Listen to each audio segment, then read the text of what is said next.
Buenas noches a todos. Mi proyecto de investigación consiste en frecuencia de polineuropatía diabética en pacientes hospitalizados en una institución del tercer nivel de Bogotá.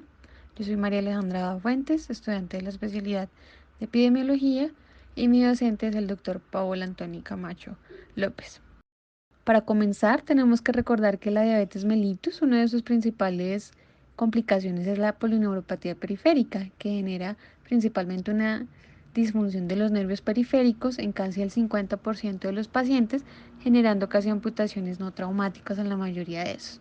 Vamos a reconocer más adelante el test de Michigan y el test de monofilamento, que van a ser de gran utilidad. Debemos reconocer que la polineuropatía periférica es el principal factor de riesgo para generar úlceras y amputaciones, siendo casi un alto grado de costo de discapacidad para estos pacientes. Se ha relacionado en Estados Unidos 40% y en México el 60%, pero acá en Colombia no hay una relación con este tipo de pacientes. La segunda investigación es: ¿cuál es la frecuencia de polineuropatía diabética periférica en un grupo de pacientes diabéticos hospitalizados en una institución de tercer nivel de Bogotá? Sus hipótesis: no existen factores clínicos y sociodemográficos relacionados con estos pacientes. Segunda hipótesis: sí existen factores clínicos relacionados con estos pacientes. Y tercera hipótesis: existen factores sociodemográficos relacionados. Realizó una búsqueda científica principalmente en Cochrane, en Bayes, Medium, EBSCO, literatura gris tipo OpenGray, Oyster, Google Académico y otras fuentes de información como el Ministerio de Salud Nacional, la Sociedad Colombiana de Diabetes, el Observatorio de Diabetes y la Asociación Latinoamericana de Diabetes. Los objetivos: el objetivo general es establecer la frecuencia de polineuropatía diabética periférica en un grupo de pacientes diabéticos hospitalizados en una institución de tercer nivel de Bogotá. Específicos: caracterizar clínica y demográficamente esta población. Segundo, identificar los pacientes con polineuropatía diabética mediante el test de Michigan y monofilamento.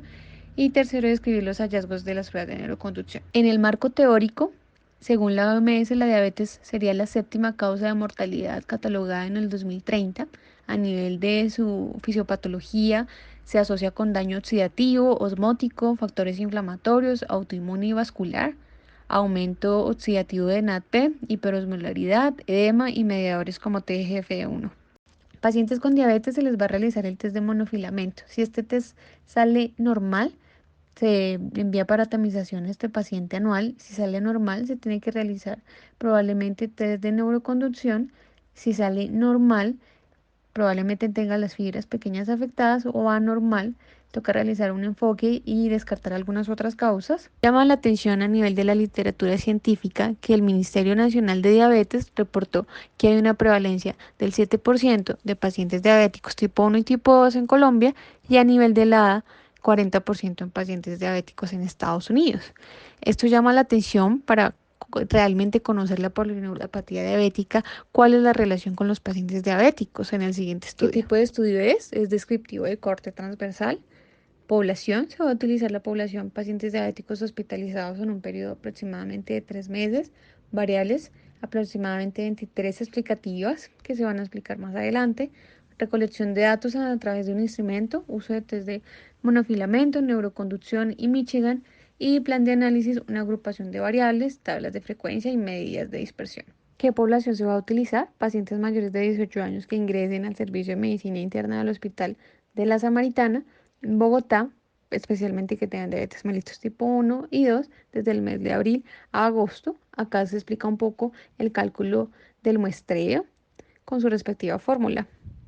Aquí evidenciamos el instrumento que se va a utilizar para la recolección de datos: 21 preguntas, algunas relacionadas con información sociodemográfica, el valor de la hemoglobina, presencia de algunas comorbilidades, el test de monofilamento, el test de Michigan, el riesgo de ulceración, amputación y adicionalmente control médico anual. Aquí encontramos algunas variables que vamos a utilizar, principalmente algunas sociodemográficas de tipo cualitativas, algunas otras cuantitativas en cuanto al peso, la talla, el IMC, la ocupación, el valor de la hemoglobina glucosilada, hace cuánto tiempo que fue diagnosticado con diabetes, si ha sufrido algún otro tipo de ulceración y algunas comorbilidades. En el plan de análisis se van a utilizar variables explicativas, tanto cuantitativas como cualitativas, que nos generen medidas de tendencia central, desviación estándar, agrupándolas en tablas de frecuencia. Y a nivel de control de sesgos se obtendrán datos de un grupo que se niega a participar, dentro de ellos algunos datos sociodemográficos que nos ayude a diferenciar si hay algún análisis estadístico significativo. En el cronograma, la etapa inicial del proyecto es la recolección de datos, que será un mes, la presentación del comité de investigación en el hospital, 2 meses aproximadamente, prueba de pilotaje que dure 2 meses y medio, la recolección de datos, que va a tener que durar también 2 meses y medio, a nivel de la validación de los datos, mes y medio, y la elaboración del informe final, un mes.